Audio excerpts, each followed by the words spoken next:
या 15 ऑगस्टच्या दिनानिमित्त या ठिकाणी सर्व ग्रामस्थ उपस्थित राहिले.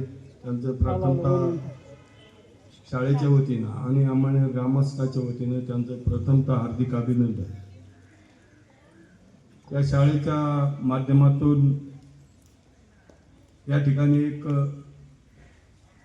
थोडं निश्चित कल्पना करावीशी वाटते. या ठिकाणी आपल्या शाळेचा शिक्षक स्टाफ अत्यंत चांगला, हुशार आणि सुज्ञ प्रशासनाचं काम करतो. या ठिकाणी मुलाची पटसंख्या घटल्यामुळं पालकांना, गावकऱ्यांना त्याची कल्पना आहे का नाही की मलाही नाही सांगता येत, पण आपल्या येथून दोन वर्ग कमी झालेले, 2 शिक्षक त्याच्यामुळं कमी झाले. आज 5 लोकांना 7 वर्ग सांभाळावं लागतात. आता त्यांनी त्या शिक्षकांनी 6वीचं शिकवायचं का 7वीचं शिकवायचं. ग्रामस्थ या जबाबदारीतून बाहेर गेलेले दिसतात. अंगणवाडी 1 नंबरला पटसंख्या काहीतरी 15-16 दिसती, 2 नंबरला पटसंख्या 30 दिसती मारुतीनगरची, आणि अंगणवाडी नहार या त्या खोलीत जी अंगणवाडी भरती तिचा आकडा कळाला नाही, पण तिचा आकडा मला तर वाटतं खालावलेला दिसतो. की नुसती पालकाची जबाबदारी नाही तर तुमच्या अंगणवाडी सेविका असतील, शिक्षक असतील, यांनी त्याकडे लक्ष दिलं पाहिजे. घरोघरी जाऊन त्या मुलांना त्यांना बोलवलं पाहिजे, आणलं पाहिजे. थोडी पालकांना यांना सगळ्यांना सूचित केलं पाहिजे.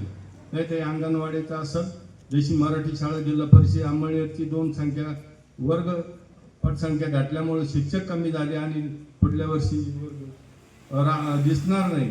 आपले 1ली ते 5वी पर्यंत वर्ग या ठिकाणी राहतील. ते एक दुर्भाग्य आहे गावाचं. मारुतीनगरची असेल वस्ती शाळा, माकोनी वस्ती शाळा, 1 महिना त्या शाळेत शिक्षक नव्हता. आता मी असंच समजतो की ज्या पालकाची मुलं तिथे काय असतील 2, 4, 6, 10, या पालकाला 1 महिनाभर सुद्धा कळालं नाही की आपल्या मुलाला शाळेत शिक्षक आहे का नाही. मला गाडेकर सरांनी फोन केला का तात्या या शाळेला शिक्षक नाही. एक शिक्षक गवळीसर रिटायर झाला, एक शिक्षकाची बदली झाली, बरोबर, आणि 1 महिना तिथे शाळेत शिक्षक नाही. तुम्ही ग्रामस्थ कोणत्या दिशेनं वाटचाल करतात. मी पालकांना प्रथमतः विचारतो. अहो मी पाठपुरावा केला. त्या ठिकाणी 3ऱ्या दिवशी शिक्षक बसवला. आपण आपली जबाबदारी नाही का? शाळेत मुलं दाखला घातला म्हणजे आपली जबाबदारी संपली का? इतकं दुर्लक्ष करून तुम्ही चालणार नाही. 1 दिवस या शाळेला एक भलं मोठं कुलूप लागल्या जाईल, 1लीचे वर्ग सुद्धा राहणार नाही. एक संस्था उभी करायची ठरली तर कोट्याधी रुपये खर्च करावा लागत. आज या शाळेत त्या मुलांना शासन प्रतिदिनी, एका मुलाला प्रतिदिनी 300 रुपये खर्च करतो. कमीत कमी 300, जास्त त्याच्या पुढे आकडा जाऊ शकतो. आपण पालक काय करतात? संध्याकाळी आल्या मुलाचं त्याचं पाठ्य, दिवसभर शाळेत शिक्षकानं काय शिकवलं हे पाहत नाही. माऊली एक प्रसंग असा आला, मांजरी शाळेत एक विद्यार्थी होता. त्या विद्यार्थ्याला ताप आला. त्या विद्यार्थ्याला ताप आल्यानंतर त्याच्या घरी शिक्षकांनी फोन केला का तुमचा विद्यार्थी ताप आलाय, त्याला तुम्ही शाळेतून घेऊन जा. त्या मुलाच्या आईनं पालकाला सांगितलं आपल्या गंठ्याला ताप आला म्हणे, गंठ्या घेऊन या. हा पालक त्या शाळेवर गेला माऊली आणि त्या शिक्षकाला विचारलं, सर आमचा गंठ्या आहे, त्या गंठ्याला आणा. त्यांनी सांगितलं गंठ्या म्हणजे मुलाला, पालकाला मुलाचं नाव सुद्धा त्या शाळेत सांगता नाही आलं. सर लोक सुद्धा शांत राहिले. अहो म्हणे सरनं विचारलं त्याच्याबरोबर तुमच्या इथला कोणी विद्यार्थी येतो का? हा म्हणे ते सतीश काळे म्हणे अंमळनेरचा, त्याच्याबरोबर तो येतो म्हणे. मग त्या सतीश काळे बोलिलं म्हणे अरे गंठ्या कोण? म्हणे हे काय गंठ्या आहे म्हणे.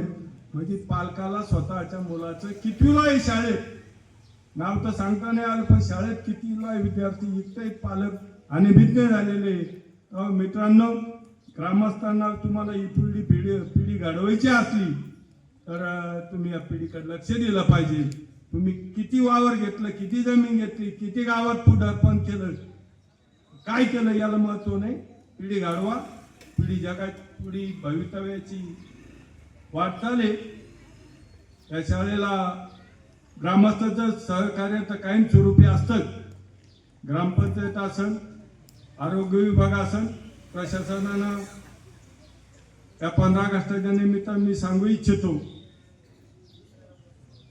त्याचं कार्य व्हिडिओ ग्रामसेवक मॅडम असतील, तलाठी भाऊसाहेब असतील, अंगणवाडी सेविका असेल.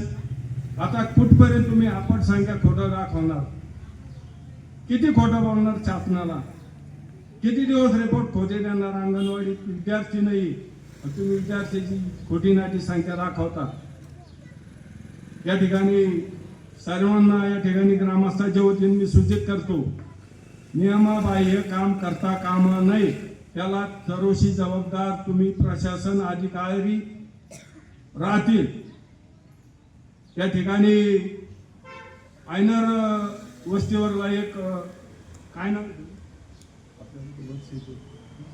गिरीश भाऊ आयनर दरवर्षी या ठिकाणी हजारो रुपयाचे बक्षीस देतात.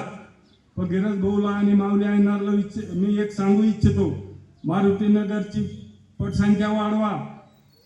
नुसते बक्षीस पैसे देऊन खर्च करून पटसंख्या वाढत नाही. घरोघरी पालकाच्या जाऊ संजय भाऊला सुद्धा हे सांगू इच्छितो, तुम्हाला शनिवार रविवार वकील कोर्ट बंद असतं, तुम्ही पालकाच्या घरी गेलं पाहिजे ना. आपल्या शाळेची पटसंख्या वाढवली पाहिजे आणि शाळेचं नाव उज्ज्वल केलं पाहिजे. या 15 ऑगस्टच्या निमित्तानं सर्वांना मी शुभेच्छा देतो.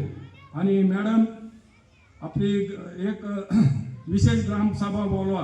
काही तांत्रिक लोकांच्या अडचणी, त्या ग्रामसभेच्या आज तुम्हाला 15 ऑगस्टमुळं ग्रामसभा घेता येत नाही नियमानुसार.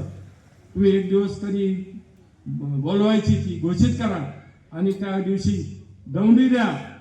सगळ्या मोबाईल याच्यावर रिपोर्ट करा आणि ग्रामसभा बोला. एवढंच बोलतो. जय हिंद, जय महाराष्ट्र.